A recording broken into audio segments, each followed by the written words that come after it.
Bleeding purple and gold. From the heart of Los Angeles, this is the LakersNation.com podcast with your host, Trevor Lane. Welcome to the show. As always, we are brought to you by LakersNation.com and CLNS Media. Today's show is sponsored by MeUndies. Go to MeUndies.com/LakersNation for 20% off the most comfortable pair of underwear you will ever own. And Pro Flowers. Go to proflowers.com, and when you check out, use the promo code LAKERS for 20% off all bouquets that are $29 or more. Again, that's proflowers.com. Use that promo code LAKERS at checkout. Well, we've got the Lakers currently on a 3-game losing streak. Unfortunately, they are on an East Coast road swing, and things have not gone all that well for them in terms of wins or losses, but we've had some other key developments, especially with a guy named Lonzo Ball. So we've got a ton to talk about today. I've brought in Lakers Nation lifestyle reporter Hannah Kulik to help me out. We're going to sort through everything. Hannah, thanks so much for coming on. Thank you so much for having me. And, before we jump into everything, I want to remind everyone to go to iTunes and make sure you subscribe, rate, and review this show. And if you want us to answer a question on here, all you got to do is ask the question in your review, and I'll make sure that we talk about it on air on our next show. So again, just subscribe, rate, and review this show. 5-star reviews are always appreciated, and leave your question in the review section, and we'll go ahead and discuss it on air. So, Hannah, right now the Lakers are on a 3-game losing streak, but we know that Monday night they are going into Phoenix. In fact, by the time most people are listening to this, it's going to be Monday, or perhaps the Suns game will already be behind us. Hopefully it's a win. But they are on, as of this recording, a 3-game losing streak. How are you feeling about everything right now? I think it's all just coming down to the Lakers getting a little sloppy with the basketball. I mean, as we saw last night or a couple nights ago against the Bucks, they had, I think, 21 turnovers. And that just can't be done, especially on the road. It just is unacceptable. And also just the really poor free throw shooting.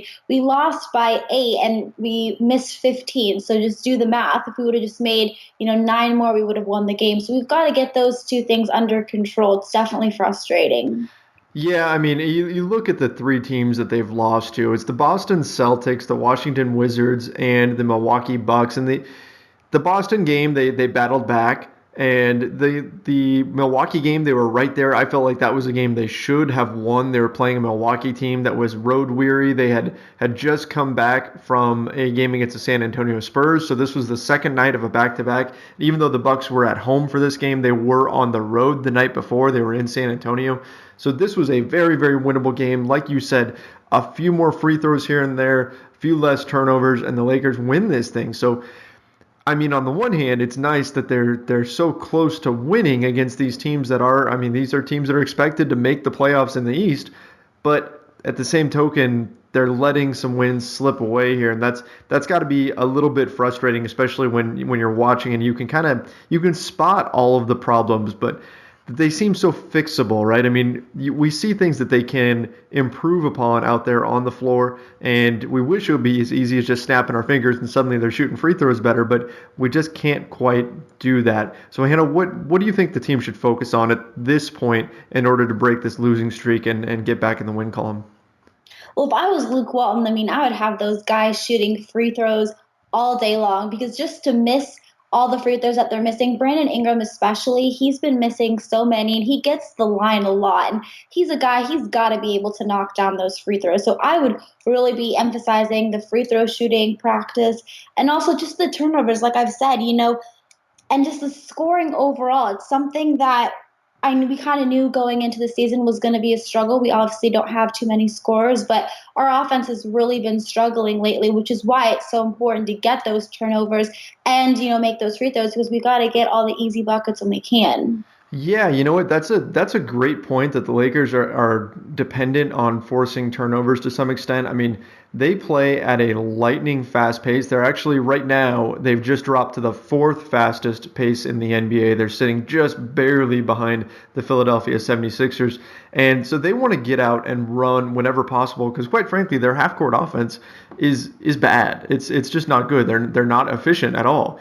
So they've been playing at such a quick pace because they have to get out in transition and get easy buckets. You mentioned Ingram's free throw shooting. He's actually slightly improved from last year. He was 62% last season. This season he's at 65% if we round 65%. So that's a slight uptick, but it's more noticeable. As you mentioned, he's getting to the line like crazy. He's getting 5 free throws per game and only shooting 65% will definitely not get it done. So we definitely like to see Ingram hit. I mean, if he could hit 70%, at least that would make a difference from the line. And of course, we would love if he could eventually get up to about 80% or so, where he's a guy that you can really depend on to get up there and knock them down. Now, before we dive into all the statistics and everything like that and everything, I guess we don't want to bury the lead here. We want to talk a little bit about, at least a little bit, about what has been the main story in Lakers land. And that, of course, is Lonzo Ball becoming the youngest player ever to get a triple-double in NBA history. So, Hannah, what are your thoughts on this? I mean, how awesome of an accomplishment is this?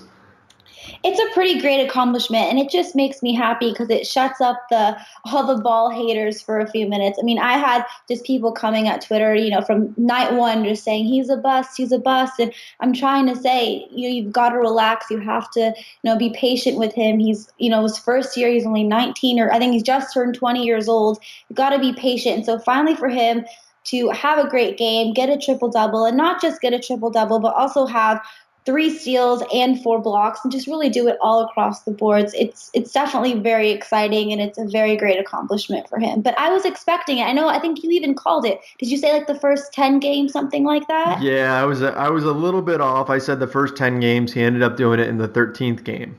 You were a little off, but still, you were pretty close, and that's amazing. So people have to realize that's a very, very great accomplishment. So I think all the Ball haters have to relax a little bit, and this will definitely shut them up for, at least a few games. Absolutely. I mean, everybody has been jumping on Lonzo's case whether it's the national media or the trolls on Twitter have been jumping on Lonzo's case about his shooting. And that's an easy target because he is a funny looking shooter, right? I mean, when he shoots the ball, it looks strange. He doesn't, you would never teach someone to shoot the way Lonzo does. But this performance was one that he badly needed because he shot 7 of 12 from the field. He was really good from the field. He was 3 of 5 from 3. Had 11 rebounds, 13 assists, 3 steals, and here's what you don't normally see out of a guard: 4 blocks. 4 blocks. And I think that we don't talk enough about that number because everybody is so focused on Lonzo's offense, and rightfully so. I mean, when Lonzo came into the NBA, the talk was that he is this next level passer. He's the guy that's going to completely overhaul the offense. Guys are going to be getting easy looks because of him. But the negative about him was his defense. If you asked anybody what the downside was to Lonzo Ball, his defense was always one of the first things they brought up. And so far, I think defensively, he's actually been okay. I'm not saying he's a good defender at this point, but I think he's used his length really well. He recovers when he does get beat pretty well, and then because he is bigger for a point guard, he's 6'6", he can actually contest shots and get a lot of blocks. He's also really good at going back and getting defensive rebounds. So I think on that end of the floor, he's been better than we have anticipated. Would you agree with that? I completely agree. That was actually something I wanted to mention, was that I've been impressed with his defense overall, just because people were, like you said, when he was coming into the season, were just saying he's not a great defender. And I haven't seen him do anything that's really been bad on defense. I think he tries really hard on defense. Like you said, he's bigger than most of the point guards he's going up against, so he's definitely able to use his size as an advantage. He's been getting steals every night, so I've been really impressed with his defense so far. It's not something that I'm worried about. It's just mainly his shooting, but I think that'll improve just with practice and with more time. And then once I feel like he starts getting his shooting under control a little bit better, I think we're going to see everything else in his game continue to rise, because I think what's been happening lately is because he's been struggling so much from shooting, I think it's affected his game overall in other parts. But I think just continue, and I think he's going to get much better. Yeah, I mean, we know he's a better shooter than what he's shown so far. And in this game against the Milwaukee Bucks, he definitely showed that. He improved his shot selection quite a bit. He was hitting, everything that he needed to. So that was a nice positive development, and hopefully that's something that will continue, and it wasn't just one performance. So that's going to be the big thing for him, is developing that consistency, which, I mean, that's a challenge for any rookie. And going back to his defense, a lot of people point to plays like John Wall blowing past him and throwing down a lefty hammer dunk and everything. And that's going to happen because it's John Wall. I mean, the guy is lightning fast. So people point to that and say, oh, Lonzo's a terrible defender. No, you got to look at the whole picture. I think overall he has been a lot better than anyone would have guessed that he would be. I think that he does get lost sometimes. There was a play against the Bucks where he turned his head, Giannis Antetokounmpo snuck behind him and got an easy backdoor dunk. That can happen, but again, Lonzo's barely 20 years old. It's kind of it's part of the growing pain process of being a rookie in the NBA. And overall, I think you got to be pleased with what he's done out there. As far as the triple-double goes, I mean, hey, Magic Johnson said at his press conference that Lonzo Ball was going to set records. I mean, he asked Lonzo, please leave some of my Lakers records for me. He's expecting this kid to do great things. And now he has not a Lakers record, but in his first 13 games in the NBA, he now has an NBA record. Beat LeBron James by 5 games, the youngest player to ever record a triple-double. So, hey, I mean, we got to celebrate stuff like this because this Lakers team probably is not playoff bound. They're probably not going to have a ton of great victories this season or anything like that. So this is the kind of thing that we should really take a moment to appreciate because, you know, who knows what else we're going to have to celebrate as the season goes on. We can always look forward to the future. We can always look at how good the young guys are playing and things like that and project out. But for this season, you have to really kind of accentuate the things that do go right. And this night against the Bucks with Lonzo Ball certainly was one. Now, oh, go ahead, Hannah. Oh, I was going to say, Trevor, what do you mean we're not going to sneak in that 8th spot? I would love to. I would love to be the optimist and say, oh, yeah, we're definitely going to get that 8th seed. But it's the West. The Western Conference is absolutely insane. And we're going to talk about this in just a minute. But man, the Lakers' schedule next month looks just god-awful. Yeah. So that's something that we're going to have to dig into as well. Now, before we move on, because we do need to talk about some of these other guys, but I need to take just a moment here and talk about MeUndies. Now, every year, millions of people receive the least liked gift of all time during the holidays, and that is underwear. But we still just give that out. We still give out underwear as gifts, even though some people don't want it. But, you know, maybe it's not the fact that you're giving underwear that's the problem. It's the kind of underwear that you're giving. And that's where MeUndies comes in here, because this underwear actually makes for an incredible gift for the holidays. The MeUndies offers a soft, flexible waistband, which I know whenever I have a big dinner, that always helps out a ton. It's actually 3 times softer than cotton, which is very, very noticeable. And it's actually natural, sustainably sourced fiber, which is always a great thing. So MeUndies underwear does make the perfect gift for everyone, and everyone's going to love that you're giving that to them. So this year, don't give underwear, give MeUndies. And this holiday season, you can actually get an exclusive 20% off on the softest underwear and socks you will ever wear, free shipping, and 100% satisfaction guaranteed just for being listeners of this show. All you got to do is go to MeUndies.com/LakersNation.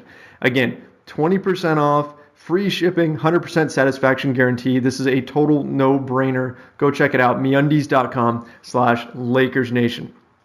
So, Hannah, Lonzo was phenomenal, but the Lakers still lost. And Lonzo was one of the first ones to say, hey, you know, a triple-double doesn't mean all that much to me. I care more about wins because that's just Lonzo and that's his personality and everything. The Lakers do have an interesting schedule coming up, though.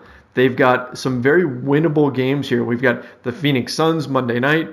Then we've got the Philadelphia 76ers. That's going to be quite a showdown.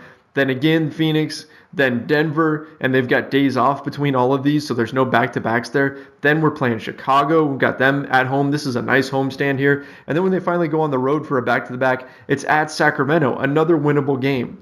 So after that, though, things start to get kind of tough. I mean, this next week and a half or so is going to be when the Lakers need to really rack up wins. So before we even get into how crazy December is, this next, November 13th through the 22nd, you've got Phoenix, Philly, Phoenix, Denver, Chicago, Sacramento. So that's 1, 2, 3, 4, 5, 6 games there that I would say are all winnable. Hannah, how many of those do you think the Lakers really need to win to give them a little bit of a cushion heading into December?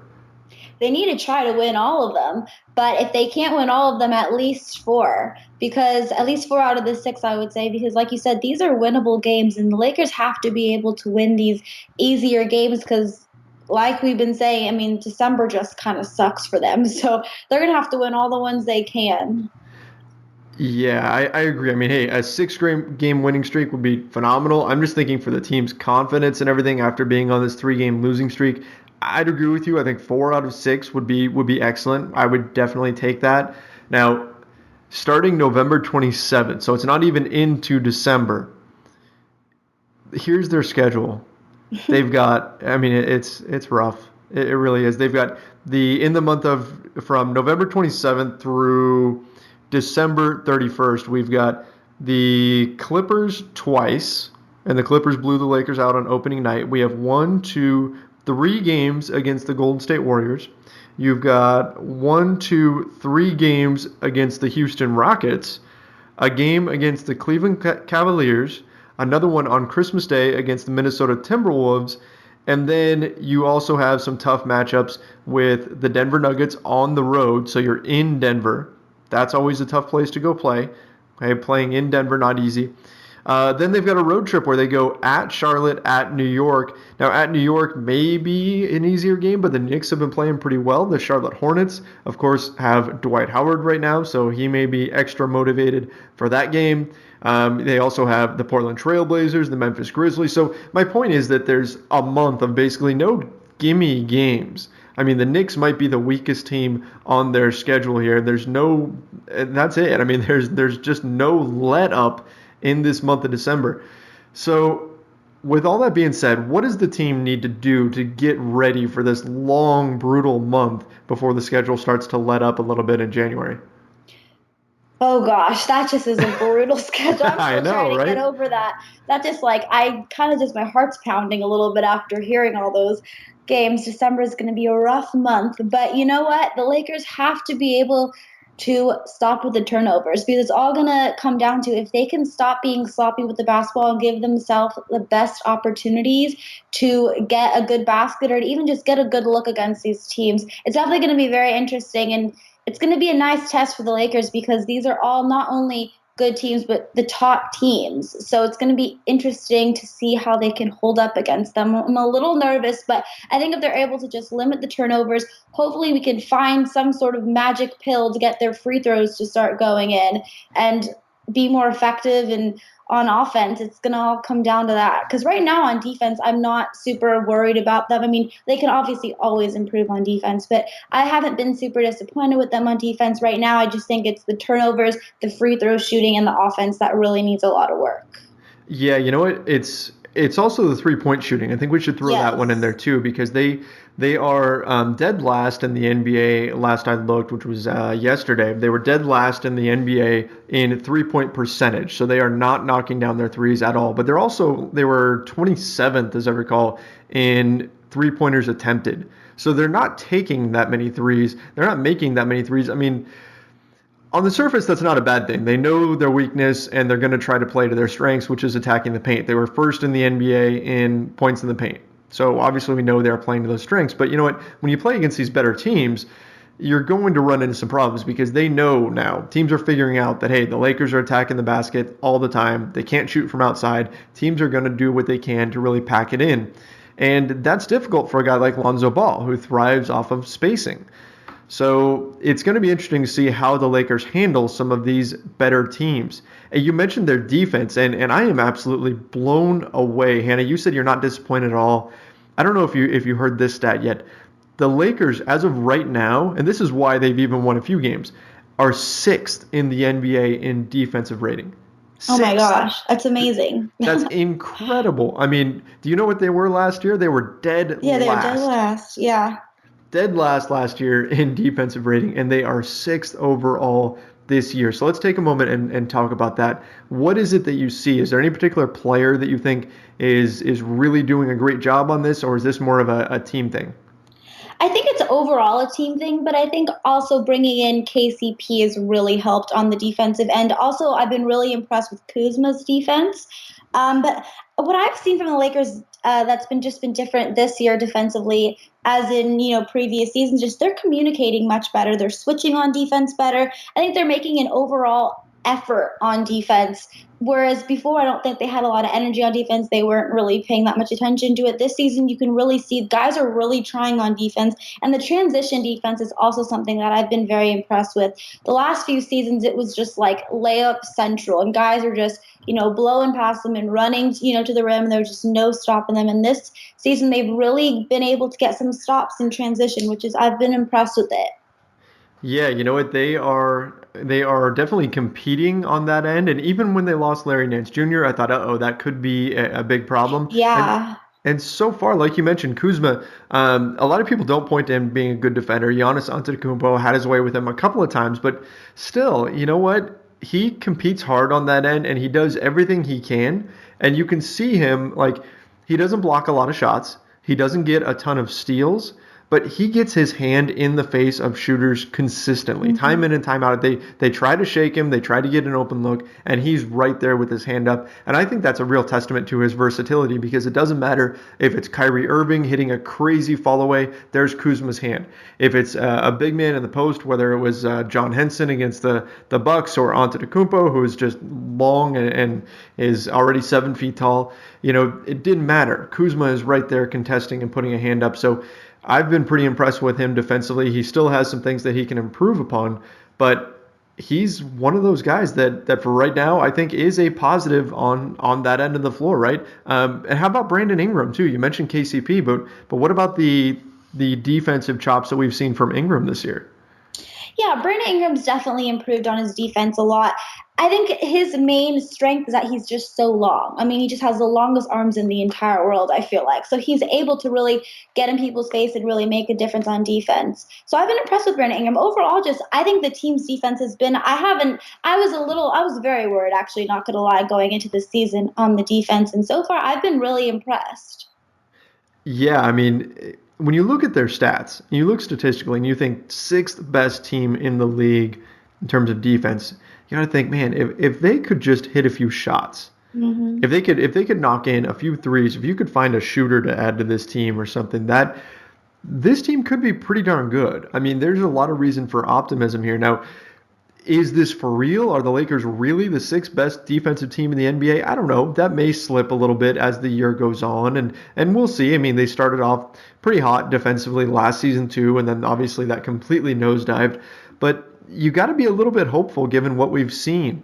So if they can maintain this level of defense and then start hitting some shots, I mean, this team could steal some wins here. So we're talking about that rough month of December. If they can keep defending at this level, we may see them in games that we're expecting them to get blown out of, right? Oh, exactly. And even if they do slip a little bit in defense, so we end up, being 15th, best in the league, that's still a heck of a lot better than dead last. Oh, yeah. I mean, I went into this season saying that, hey, if they can get to 25th, maybe 20th, I thought that would be incredible. That would be a huge jump. I never in my wildest dreams would have thought that 13 games into the season, the Lakers would be sitting sixth in defensive rating. I think that's just absolutely incredible. Yeah, I agree. That's definitely been the biggest surprise for me, but the most pleasant surprise for me so far this season. Hannah, we gotta talk about Julius Randle just to shift gears here. But before we do, I gotta pause real quick to mention Pro Flowers, because I actually used Pro Flowers recently. My mom had surgery, nothing that was too big of a deal, but she doesn't live in the same state as me, so I wanted to send her flowers. I wanted to send flowers to the hospital for her, and I used Pro Flowers, and they were absolutely phenomenal, super easy to use. And the great thing is that it's fall right now. I love fall. It's one of my favorite seasons. And you can actually get bouquets that are all decked out in fall colors.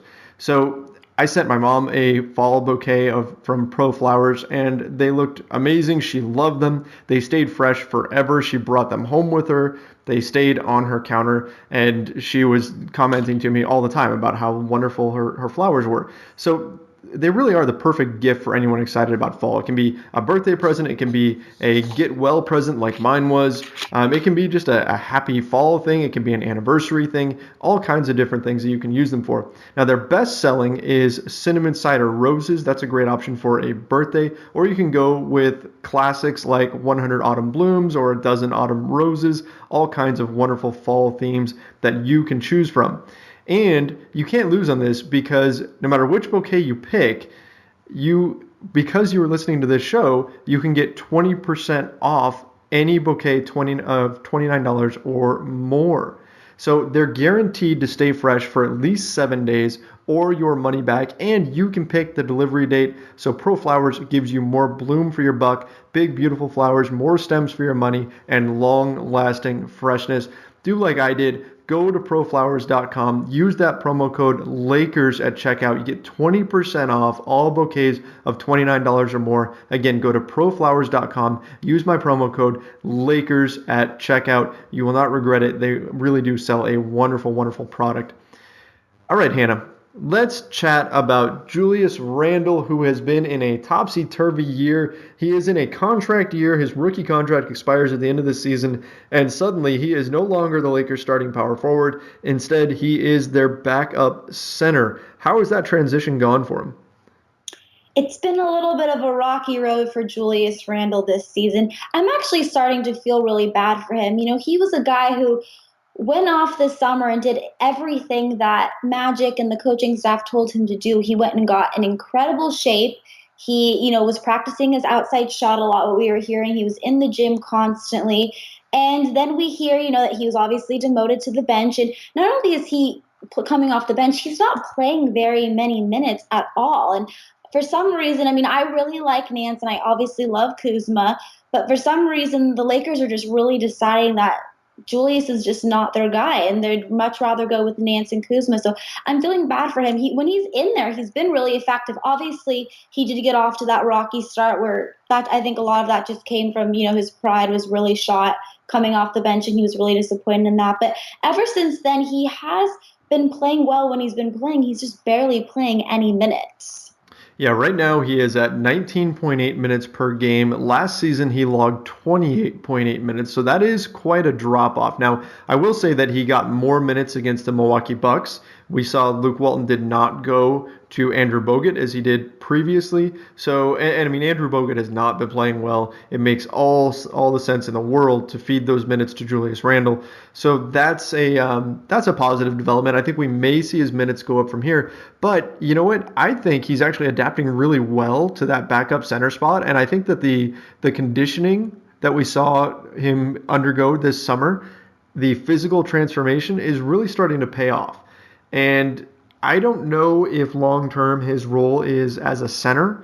I don't know if you can start him at center because some of the big bodies in the league, DeAndre Jordan and guys like that, Hassan Whiteside and DeMarcus Cousins, those guys are just going to overpower him. But as a backup center off the bench, I've been actually pretty impressed with him. And I've been really impressed with the way that he's turned things around mentally. Because I'll tell you, I went to the first win of the season in Phoenix. I was there in the locker room after the game, and I asked Julius what he could do to get more minutes, and he was really solemn, and he just said, it's not up to me. He barely played that game, or he said, that's not my decision.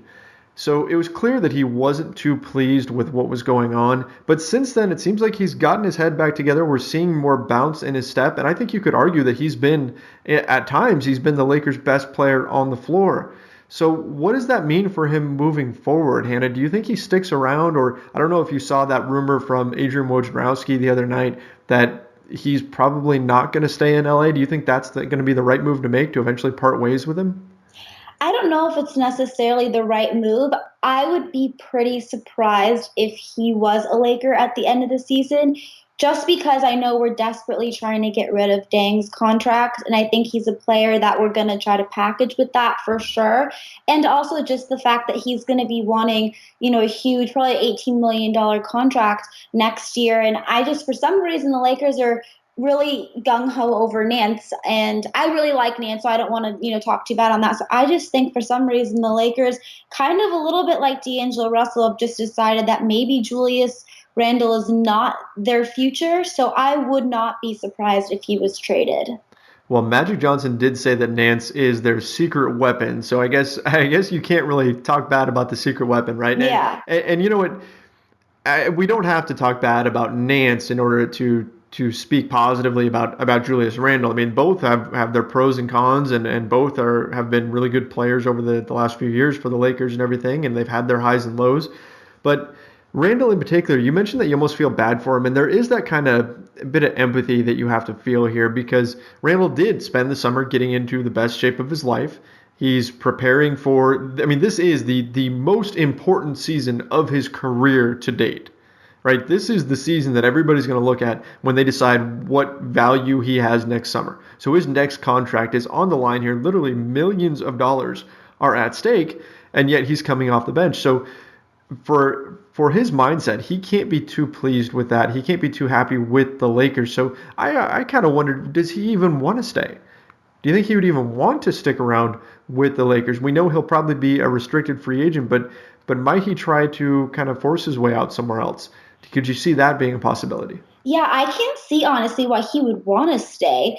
Julius Randle has the potential to be not only a starter, but he could be a future star in the NBA, especially if he was on a right team and he was getting the minutes. So I don't know why he would even want to stay on the Lakers if we're not going to be giving him, first, if he's going to be coming off the bench, and if we're not going to be giving him, solid minutes, I don't know why he would want to stay, personally.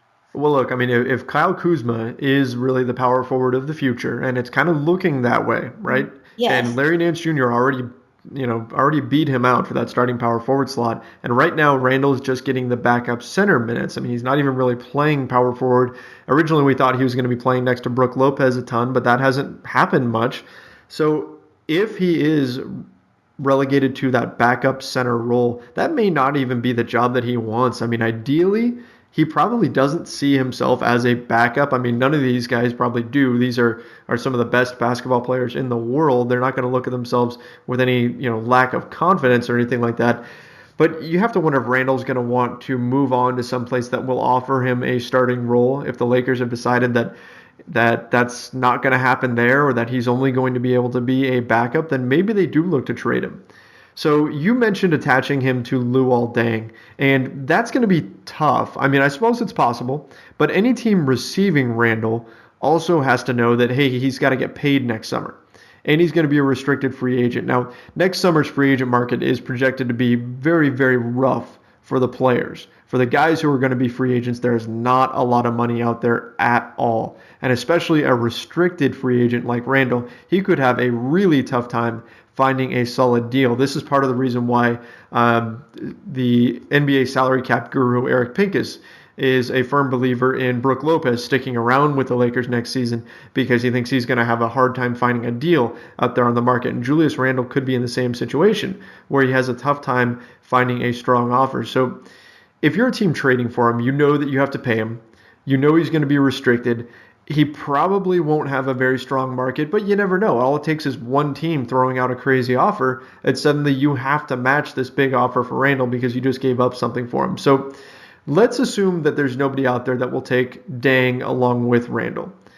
What would you be hoping for in return for sending out Julius Randle, say, before the trade deadline? What would you be looking to get back if you were the Lakers, Hannah? Oh, well, we need to try to get a good shooter then. If we can't package, Dane with Julius, at least we need to try to get someone that can give us consistent scoring. That'll be my number one priority. Okay, so you want to try to find shooting, which makes a ton of sense because the Lakers are not a great shooting team right now. Hard to say exactly who would be available, of course, and there's lots of different teams you can look at. I also think that the Lakers may just look to try to get something that doesn't cost them anything. And by that, I mean maybe try to get a pick or something like that. Something that maybe, and Woj even hinted at this, maybe get like a first rounder that you could then package with Luol Deng and try to use that as a sweetener to eventually move him off the books, and all that is to try to free up cap space for next summer. So maybe they look for a shooter, maybe they look to get a draft pick. Looking at it from Randle's perspective, is there any team that you think he'd be a really great fit with, that he would be excited about going to? I don't know. I think for Julius Randle, he'd just be excited to go on any team that's going to play him big minutes. But I mean, possibly a team that's going to start him, honestly, because also this is something that I didn't even realize. He's only 22 years old. Right. I didn't even realize he was that young. I mean, I really think he has the potential to be a future star, and I feel bad for him, like we've been saying, because I think he deserves to play more minutes, and I understand why he's not with the Lakers. So I just think any team that would be able to give him the minutes, I think he'll be thrilled to go on it. Well, Hannah, let me ask you this, because essentially the Lakers salary cap situation for next summer is this: they can get to one max slot. In order to get to two and keep Julius Randle, they would have to find a way to get someone to take all of Luol Deng's salary. So that means probably giving up multiple firsts and Jordan Clarkson. And even then, you're probably losing like Ivica Zubac, you're probably losing Thomas Bryant. You have to shed all those contracts. And then maybe you can bring back Julius Randle and get two max free agents. So it's going to be really difficult to do. It would be very, very hard. It's not impossible, and maybe the Lakers decide to go that route, but it would be tough. So let me ask this. If you are the Lakers, would you consider maybe trying, instead of having two max slots, would you consider only having one max slot if it means having enough money to keep Julius Randle around? Or do you think it's just not worth it if you're just going to use him as a backup center anyway? I don't think it's worth it for the Lakers, honestly. I think we've already seen that they're gung-ho on Nance, and obviously Kuzma. I mean, Kuzma has been averaging the most minutes out of any other player this season, so which obviously is fine with me because I love Kuzma. But, I mean, I don't see why you would try to do that. I think the Lakers want to bring in two top free agents next year, two top free agents next year. I don't think they're going to even try to get one and try to keep Julius, honestly.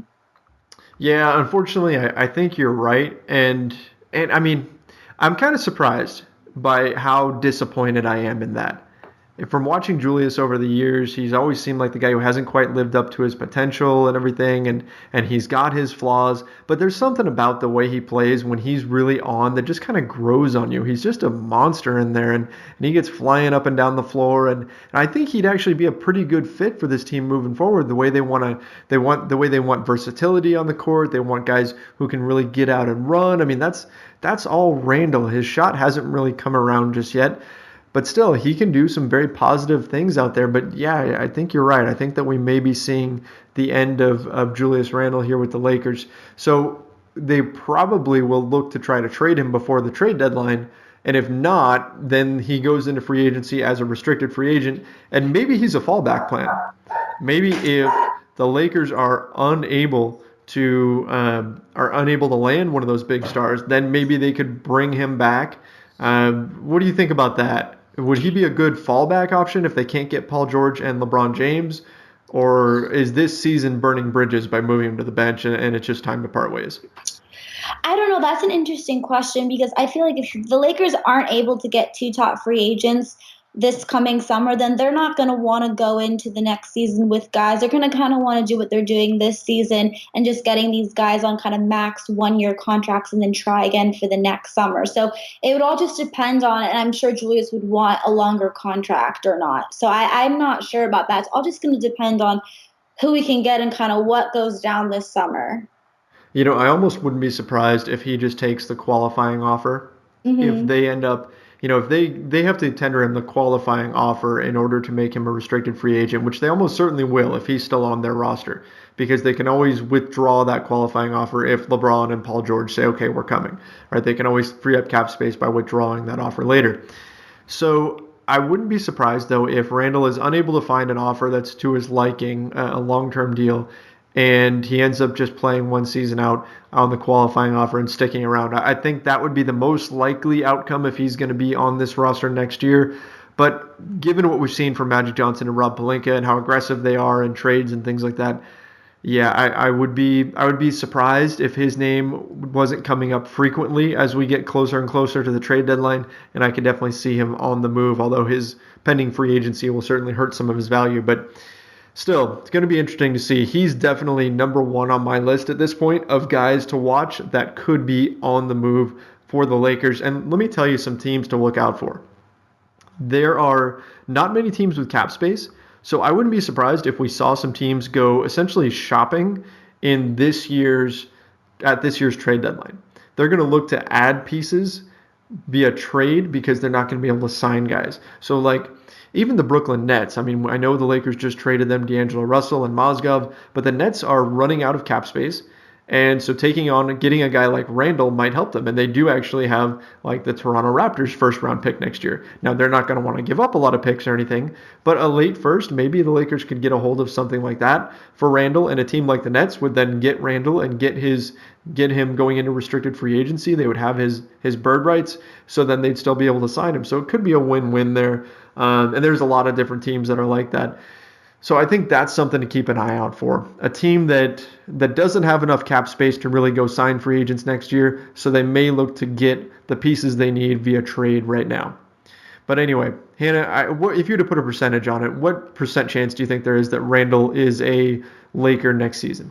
Oh gosh, Randle's a Laker next season? I would say 10%, maybe even lower. I just don't see it happening, unfortunately. Lower than 10%. Okay, I was at about 25%, but maybe I'm a bit more optimistic on that. But yeah, 10%. I understand how you would get there, and we'll see. It's like I said, it's a little unfortunate, but if the Lakers can get a good return, then maybe it could end up being the move that they need to make. Before we wrap things up, Hannah, any last thoughts? You know, we haven't talked about Brook Lopez at all or anything like that. We have chatted quite a bit about Kyle Kuzma and some of the other guys, of course, Lonzo Ball. So, any last thoughts maybe about Lopez or any of the other players before we call it a night here? I mean, I'd like to see KCP start making some more shots consistently. That would be nice. He has kind of flashes, and Brook Lopez, he got off to that kind of awkward start, but he was playing well for a few games, so hopefully he can get back to that, because we definitely need all the scoring from those two guys, especially because they're playing, especially KCP, he's playing a ton of minutes, so we're going to need him to start knocking down some shots consistently. Definitely. I would call KCP an optimistic shooter. Mm-hmm. He takes some shots that you, when you see him shoot it, you go, oh no, don't take that shot. That's a terrible shot. Sometimes he hits them, but yeah, we would love to see more consistency from him. Of course, the defensive end, I've been impressed. I think there's been a number of plays where he's been one-on-one with a guy's been on the breakaway, and then he sneaks in and gets a steal. He's been pretty good at that. It's almost like LeBron's chase down block. KCP has his chase down steal, where he just kind of comes from out of nowhere and strips the ball away. So yeah, definitely something that we'd like to see out of him, though, is a little bit more consistent scoring, and same thing with Lopez and really the whole team. I mean, we'd like to see a little bit more consistency on the offensive end. All right, well, you know what, Hannah? We have covered a ton of different topics here. We've bounced all over the place. I think we've talked about just about everything that Lakers fans could ever want to hear about at this stage of the season. Got a big week coming up. Hopefully, the Lakers will pick up some wins here and get some momentum heading into what is going to be a long December. Thanks so much for coming on here with me, Hannah. Really appreciate you coming on and providing your analysis. Thank you so much, Trevor, for having me. I'm hoping the Lakers can start a little mini win streak. Oh, that would be wonderful. I mean, that would be great, especially after the Lonzo Ball triple-double. We want to keep that momentum going, and we want to keep the fan base feeling good about the team, because that's been a nice change when the fans can get excited about some positives. So yeah, let's get a win streak going. That's going to about wrap things up for us today, though. The Lakers do take on the Phoenix Suns on Monday night. Hopefully they'll pick up a win there. Should be a lot of fun. I'll be there to interview some of the players after the game. So I will do my best to get some info out of them and see kind of where their heads are at, because I am curious after that 3-game losing streak if that's kind of affected their morale at all or anything. So I'll be there asking those questions, and of course we'll talk about it on here on the Lakers Nation podcast. That's it for today. Don't forget to go to LakersNation.com for all things Lakers, and of course rate, review, review, and subscribe to this show on iTunes. My name is Trevor Lane, and this has been the Lakers Nation podcast.